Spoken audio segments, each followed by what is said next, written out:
La France a salué le rôle de l'Algérie dans la conduite du dialogue interlibyen à travers sa mission parlementaire présidée par Nicolas Mine.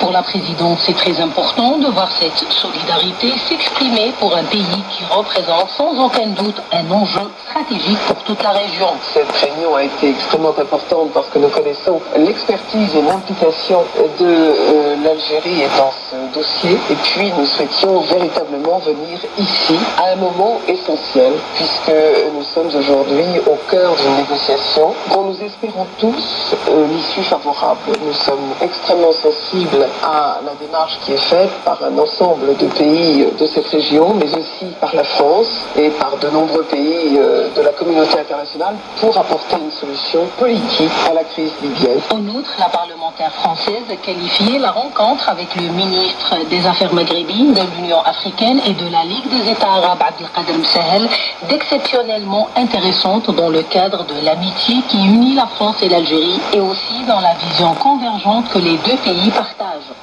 Le dialogue interlibyen se déplace en Allemagne. Les délégations rivales y rencontrent des dirigeants internationaux pour discuter des moyens à même de régler pacifiquement la crise en Libye.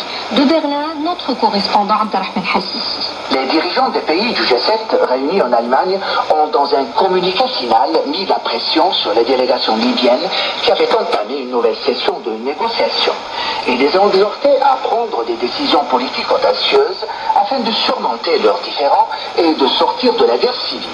Ils ont appelé les Libyens de tous bords à saisir cette occasion pour déposer les armes.